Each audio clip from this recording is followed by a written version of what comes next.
Felipe, dá para multiplicar meu capital somente com fundos imobiliários? Essa é uma pergunta recorrente, eu tenho recebido ela aqui de vocês. E é por isso que eu tô gravando esse vídeo, para te mostrar se realmente dá para investir em fundos imobiliários e ganhar muito dinheiro, inclusive com resultados práticos, para você entender e você mesmo tirar a sua conclusão se dá para multiplicar o capital com fundos imobiliários ou não. Antes da gente começar o conteúdo, já me conta aqui nos comentários. Você investe em fundos imobiliários? Gosta dessa classe? Quanto você tem da sua carteira só em fundos hoje?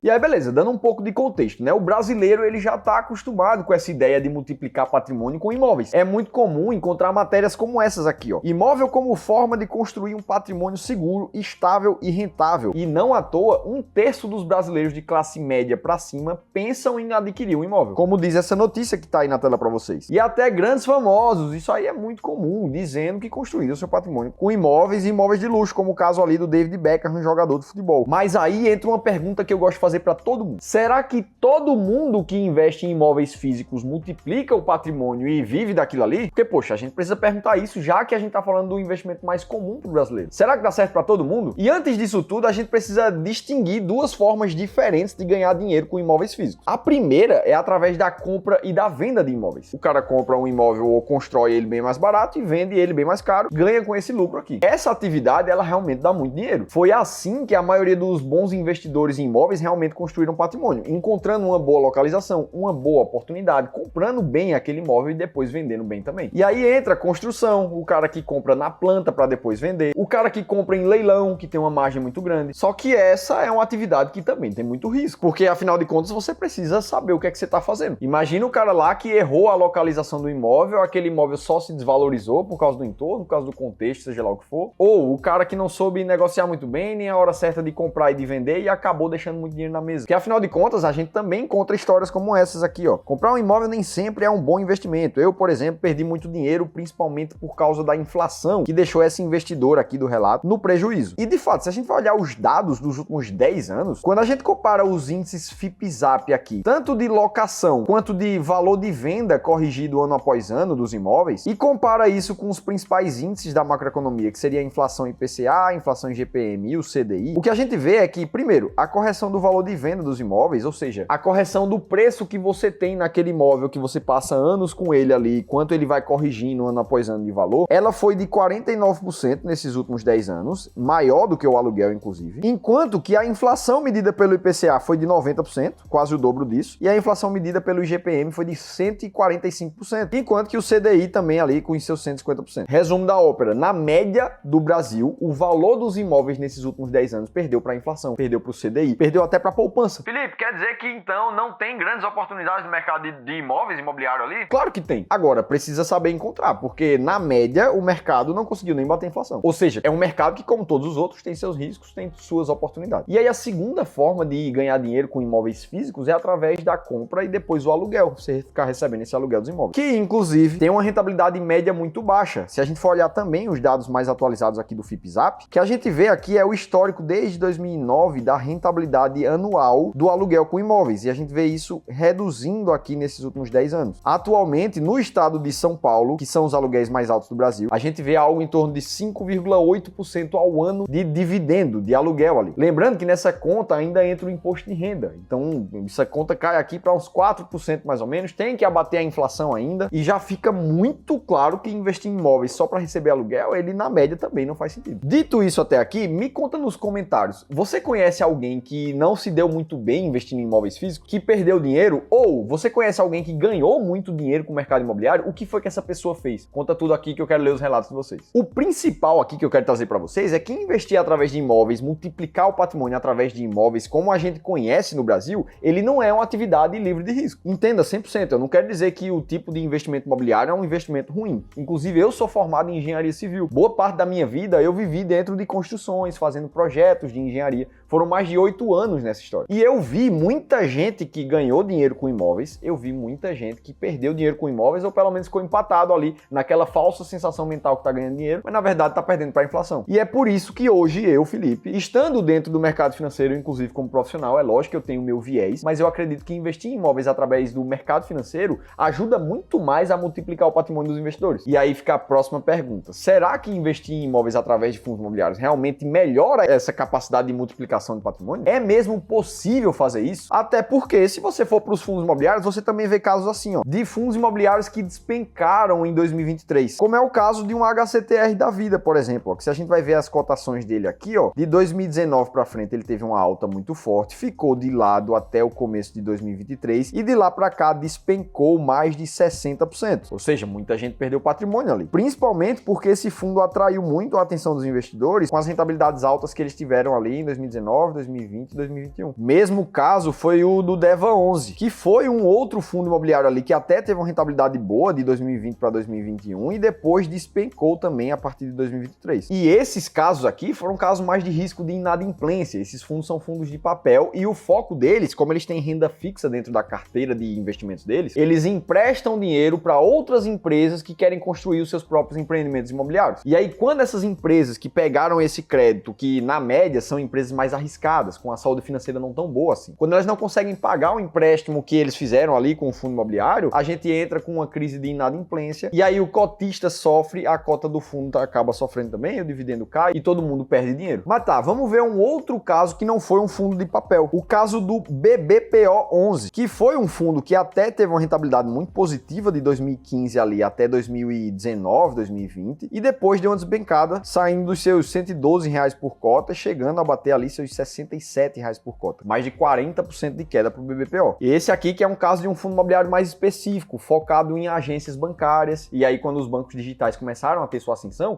todo mundo pensou, putz, as agências bancárias vão começar a fechar, esse fundo ali vai sofrer bastante com dividendo e a cota perdeu valor. E é beleza, você vê que tem períodos que até esses fundos aqui subiram pra caramba, outros períodos que eles caíram. Agora, no meio disso tudo, também existem fundos imobiliários que se valorizaram muito, como é o caso do RISA Terrax aqui, o RZTR11, que todos os anos que ele está presente na bolsa, ele teve uma valorização muito positiva, inclusive nos últimos 12 meses aqui em 2023, 2022. E aí você vê uma curva mais bonita aqui de valorização e lógico, como é renda variável, ele vai ter suas quedas também, mas na média ele teve rentabilidades positivas. Esse que é um fundo de galpão logístico, que ele normalmente constrói os galpões especificamente para os clientes dele. Ou a gente vê o caso de um VGIP 11, que é o Valora CRI, um fundo de papel, não de tijolo, que também teve rentabilidades muito positivas nos últimos anos. E aí quando a gente olha esse gráfico aqui, a gente vê ele praticamente só subindo, já com reinvestimento de provento. Inclusive o VGIP, que vem conseguindo distribuir um dividendo anualizado bem acima da inflação. O que é que a gente vê aqui, ó? Só de dividendos a gente vê taxas 8% acima da inflação, quase 10%, 7%, 7%. Nos últimos 12 meses ele ficou em IPCA mais 7,3%. E aí o que a gente vê é que do mesmo jeito que nos imóveis tem casos positivos, tem casos negativos. A pergunta que fica é, como é que eu, investidor, posso acertar mais do que errar na média? E para isso você precisa ter uma boa estratégia que selecione bons fundos imobiliários. E não somente selecionar os melhores fundos imobiliários, principalmente diversificar entre eles. Porque caso algum dos fundos vá mal, na média a tua carteira vai ter uns que sobem, outros que caem, você sofre menos na tua carteira como investidor como um todo. É isso que a gente faz aqui no Clube do Valor, nos serviços de Wealth, onde a gente aconselha mais de R$1,5 bilhão